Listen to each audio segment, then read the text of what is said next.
서울의 삼전동의 한 한정식 집에서 아주 뜻깊은 칠순잔치가 열렸다고 합니다.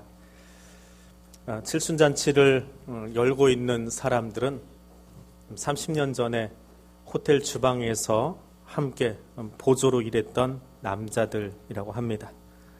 10대 후반의 지방에서 올라와서 뭔가 해보겠다고 열심히 나섰는데 배운 것도 없고 또 중학교 중퇴라는 아픔을 가지고 설거지를 하든지 청소를 하든지 아니면 호텔에서 저 뒤에서 주어지는 자그마한 일들 감당하면서 그렇게 10대를 보낸 사람들입니다.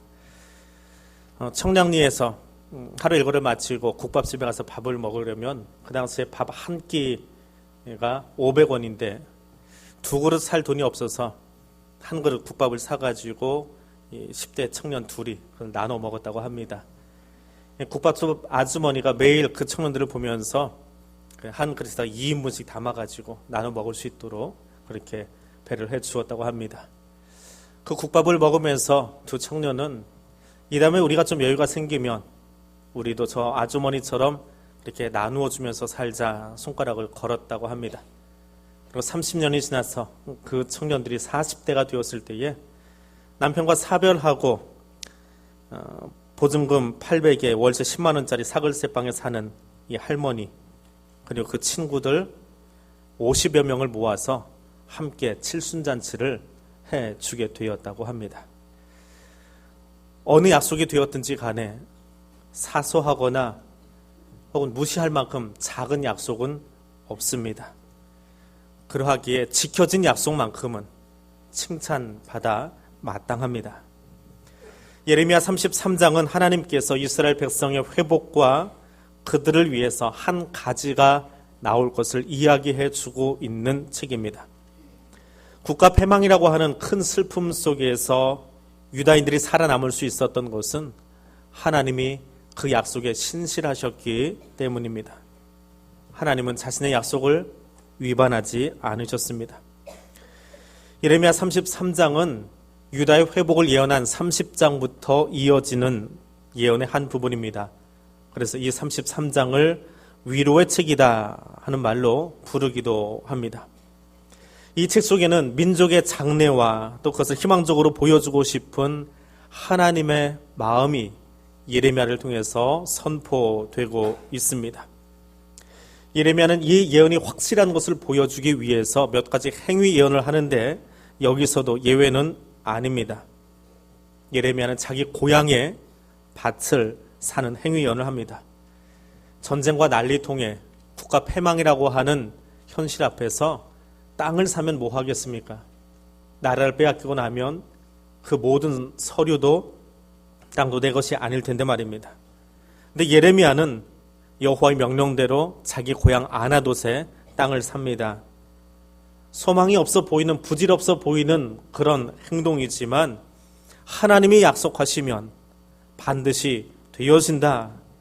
그것이 가지 예언입니다. 오늘 이 말씀을 다른 곳에서 번역한 것으로 한번 다시 읽어드리겠습니다. 보라 그날이 오리라 여호와의 말씀이다. 내가 이스라엘과 유다의 집과 맺은 약속이 성취될 날이 오리라. 그날과 그때에 나는 이 땅에 정의와 공의를 실행할 다윗의 진실한 가지를 일으키리라. 그날 유다는 구원되고 예루살렘은 평안하게 살 것이다. 그리고 이것이 야훼 시케누 여호와께서 우리를 되살려 주셨다라고 불릴 것이다. 한 주석책에서 번역되어진 구절입니다. 하나님께서 예레미야를 통해서 힘겨운 삶을 살고 있는 이스라엘 그리고 오늘 우리에게 주시는 처방전이 무엇입니까? 내가 너를 잊지 않고 기억하며 희망의 메시지를 주겠다라고 하는 약속입니다. 하나님은 이 메시지를 하늘에 두루마리 삼아서 적어놓지도 않으셨습니다. 땅을 흔들면서 우리에게 알려주신 것도 아닙니다. 하나님의 약속은 가지라고 하는 이미지를 통해서 메시지로 우리에게 전달되고 있습니다. 사람들이 보기에 가지는 볼품없고 작은 작품에 불과합니다. 이제 겨우 싹이 나고 움이 돋고 모양도 품새도 하나님을 그려내기에는 참 어울리지 않습니다. 근데 하나님은 그 가지 하나를 통해서 하나님의 나라를 보여주고 계십니다. 유다 민족을 향해서 하나님의 말씀이 선포됩니다. 오직 위로를 주시는 하나님만 기억하라, 여호와만 의지하라는 것입니다. 그럼 그날에, 구원의 날에 하나님께서 유다의 집에 맺은 언약을 성취할 그날에 한 임금을 보내주시겠다라고 말합니다. 그것이 히브리어로 ጼ메흐, 가지입니다. 우리말로도 좀 비슷한 것 같아요. 째만한 게. 히브리어로 ጼ메흐라고 합니다. 가지라고 하는 단어입니다. 정말 작은 것 같습니다. 그 가지는 당시에 이스라엘을 통치하고 있던 므낫세나 아몬의 세력에 비하면 정말 비교되지 않는 한 임금을 상징하고 있습니다. 그는 주 앞에서 자라나기를 연한 순 같고 마른 땅에서 나온 줄기 같아서 고운 모양도 없고 풍채도 없는, 보기에 흠모할 만한 아름다운 것이 없다라고 말합니다. 연한 순 같은 존재이지만 그 본질은 하나님과 동일하신 분, 예수 그리스도를 설명하기 위한 말씀입니다. 그는 근본 하나님의 본체시나 하나님과 동등됨을 취할 것으로 여기지 아니하시고 오히려 자기를 비워 종의 형체를 가져 사람들과 같이 되었고 사람의 모양으로 나타나신 바 되었다고 사도 바울은 빌립보의 성도들에게 이야기하고 있습니다.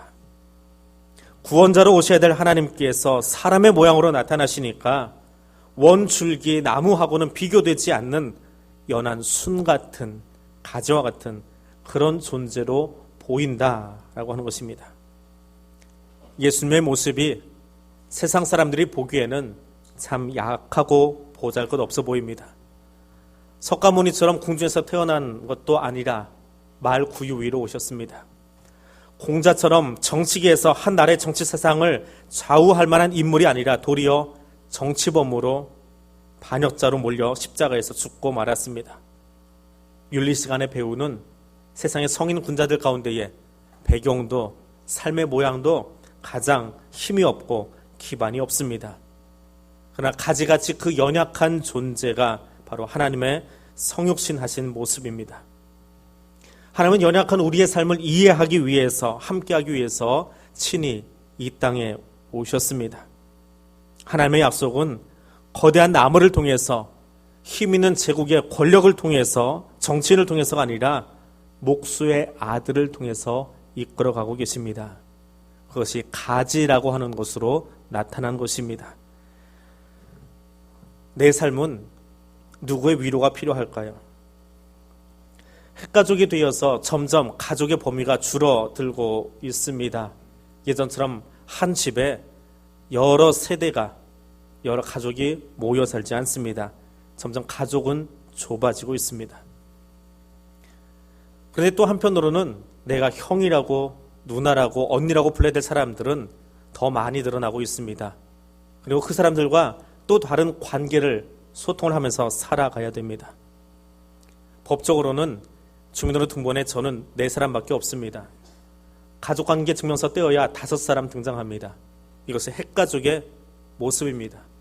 근데 밖에 나가면 형님, 동생하고 친구하고 식당 가면 이모라고 부르는 사람까지 얼마나 많은 관계들이 우리 안에 형성되고 있습니까? 이것을 마인드 패밀리라고 합니다. 마음속의 가족들이지요. 근데 보십시오. 법적인 증명서 안에 들어와 있는 핵가족 속에서 한 아이가 태어나고 그렇게 온 사람들의 관심을 받으면서 자라납니다. 그러다가 어떻게 관계를 맺어야 될지 모르는 수많은 사람들과 관계를 맺는 사회 속으로 들어오게 되어집니다. 그러니 태어나면서 가졌던 그 좁은 핵가족 속에서 살던 아이가 넓은 세상 속에 들어가면 얼마나 많이 부딪히고 관계를 힘들어하고 소통의 어려움을 겪겠느냐라고 하는 것입니다. 걱정하고 불안한 것은 아이에게 많겠습니까? 노년의 어른들에게 많겠습니까? 아이들은 걱정이 없습니다. 어제 점심에 교육자들이 점심 먹으려고 이제 교회 문 앞에 나가는데 유치 2부 아이들이 교회로 오고 있었습니다. 인형극 보러 간다고 몰려오는 것 같아요. 차가 한 대 서고 문이 열리더니 아이들이 차에서 뛰어내리기 시작합니다. 엄마는 먼저 내려서 아이들을 받아주는데 번쩍번쩍 뛰어내리는 거예요. 엄마는 미끄러질까봐 그 아이를 붙잡고 이렇게 내려주고 있습니다. 근데 먼저 내려온 아이가 뒤에 오는 아이 쳐다보지도 않고 앞으로 쑥하니 달려갑니다. 그런 교회 문 앞에 유리문을 열고 쑥 들어가는데 순간 교육자들이 멈칫했습니다. 소리를 내고요. 자기 머리만 들어가면 다 들어간 줄 알아요. 손은 아직 유리문을 붙잡고 있었거든요. 문이 닫히면 어떻게 돼요? 교육자들이 소리 지르고 엄마는 뛰어나서 그 아이를 잡습니다. 근데 저 차에서는 또 다른 아이가 뛰어내리고 있어요. 아이는 지금 나만 안전하면, 나만 머리만 들어갈 수 있으면 좋은 거예요. 그게 편안한 거예요. 걱정 없습니다. 걱정은 누가 하는 거예요? 엄마 몫이에요. 어른의 몫이고 부모의 몫입니다. 그런데 노년이 되면 걱정이 참 많아집니다. 한 50 넘으신 분들, 50 중반 넘어가신 분들 신방을 가면 집에 약봉지 없는 분이 없습니다. 수두룩하게 약봉지 싸놓고 있어요. 내 몸 하나 추스르기 참 힘들지요. 얼마나 약이 많아요. 이 약도 먹고 저 약도 먹고 혈압, 당뇨, 무릎, 관절 없는 게 없습니다. 근데 내 몸만 아픈가요? 시집 안 간 딸, 장가 가서 직장 잘 다니고 있는 아들 걱정, 결혼했는데 2년 3년 지났는데 아이가 없어요. 아이 낳아달라고, 아이 생기게 해달라고 기도합니다. 아이 생기면 기도가 다 끝났습니까? 나는 집에 이만큼 약 갖다 놓고 먹고 있는데 이 녀석들 맞벌이 한다고 애 봐달랍니다. 언제 끝날지 모르는 육아 도우미 또 시작해야 됩니다. 내 몸도 힘든데요. 그것이 노년의 마지막 걱정인가요? 노후자금들 있으십니까? 집 한 채 있는 게 자랑할 수 없죠. 그건 돈이 아니니까. 그냥 건물이지. 노후자금도 없습니다. 노년이 되어지면 왜 이렇게 걱정이 많은지 몰라요.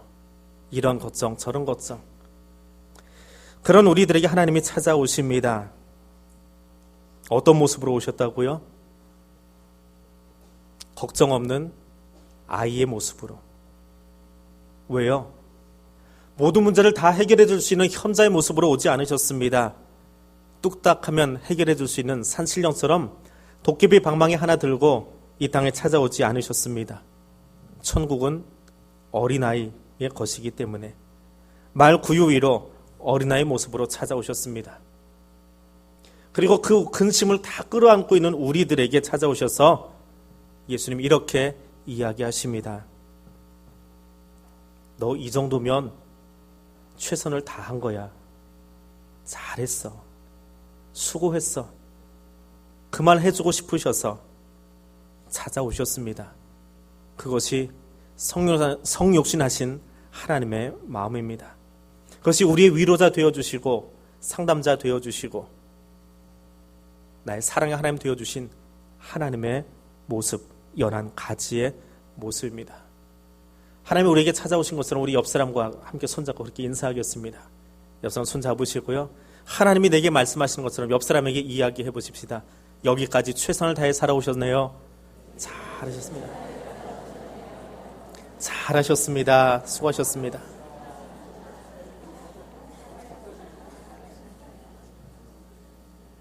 그래서 하나님이 오늘 우리에게 주시는 메시지입니다. 참 수고했다고 잘했다고 주시는 메시지입니다. 가지는 하나님의 약속이 단절되지 않았다는 것을 의미합니다.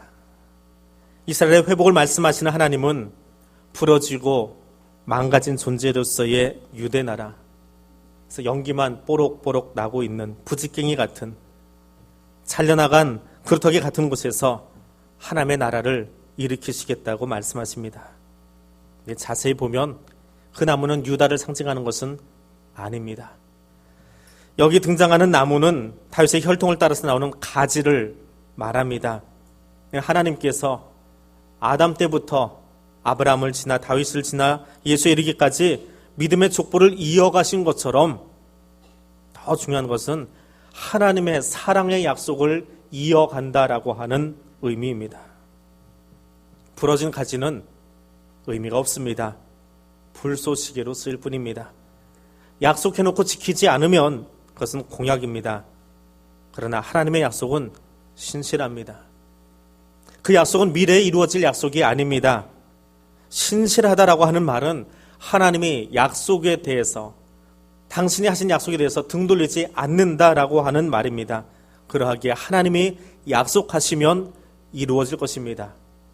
아니, 하나님이 약속하시면 이미 이루어진 것입니다.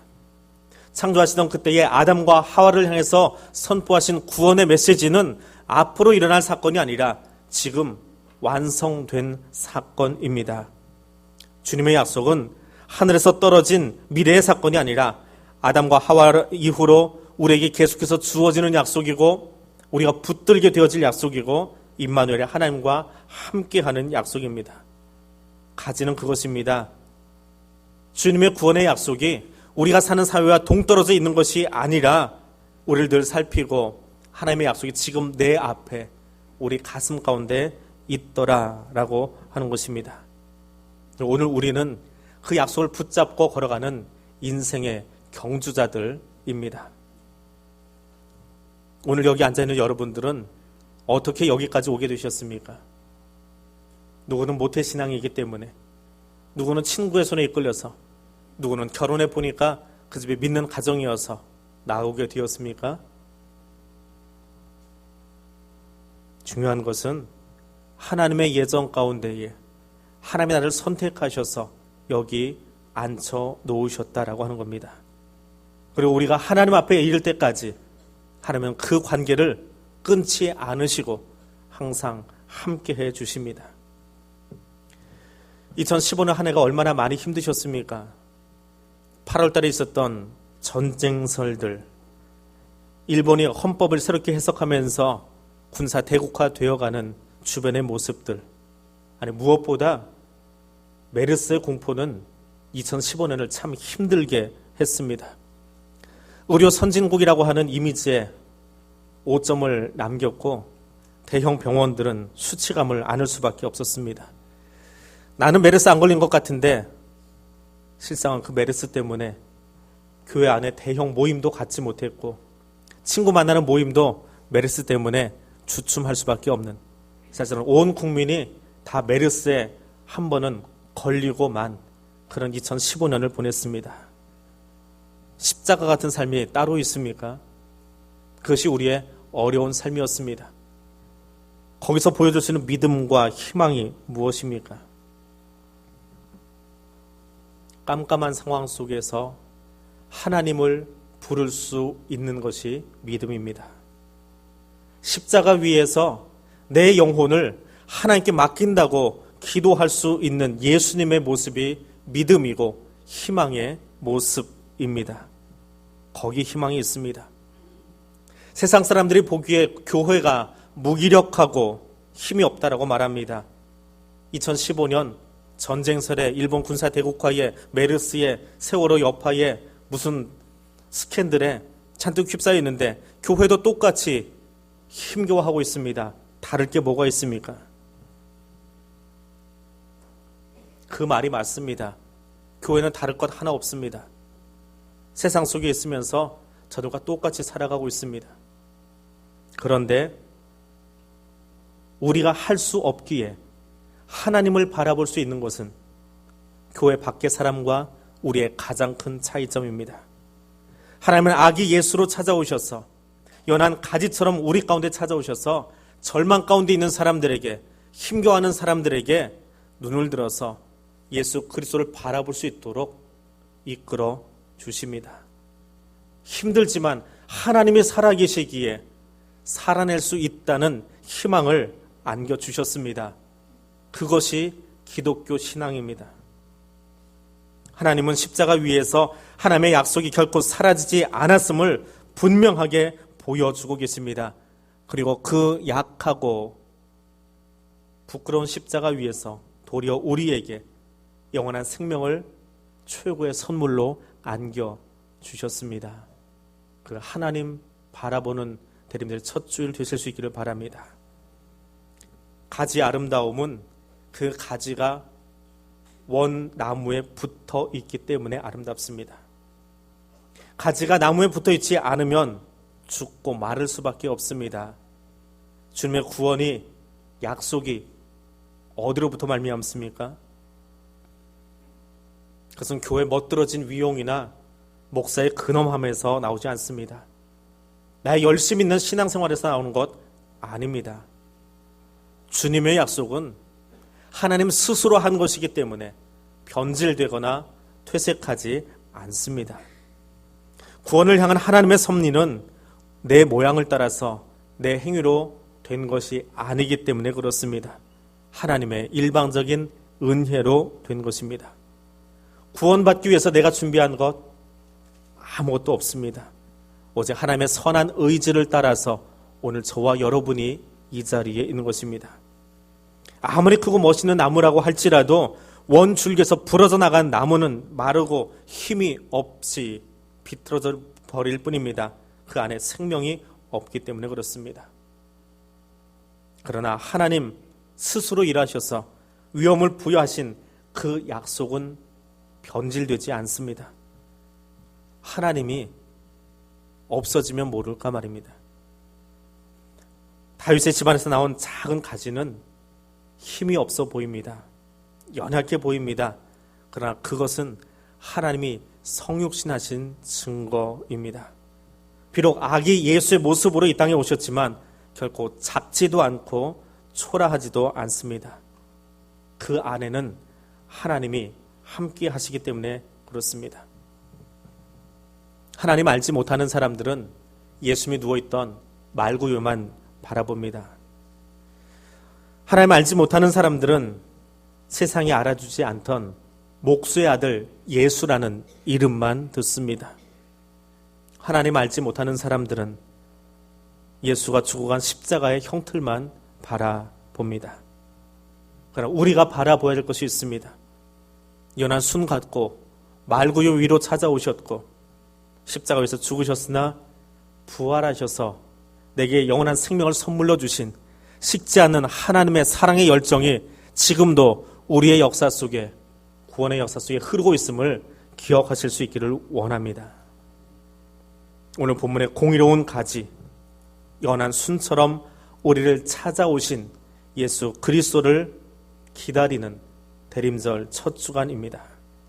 주님 우리에게 찾아오셔서 힘들고 어려운데도 불구하고 너 참 수고했다, 너 참 잘 살았다, 여기까지 오느라고 애썼구나라고 말씀하시는 하나님의 위로를 들으시고 또 그 위로를 세상에 전할 수 있는 사람 되어지기를 원합니다. 십자가가 절망이 아니라 거기에 진정한 생명이 있고 희망이 있음을 들으실 수 있는 영의 귀가 열리는 사람들 되어지기를 원합니다. 그리고 그 십자가 위에서 영원한 생명을 선물로 주시는 다시 오실 예수 그리스도를 기다리는 믿음의 사람들 되어지기를 원합니다.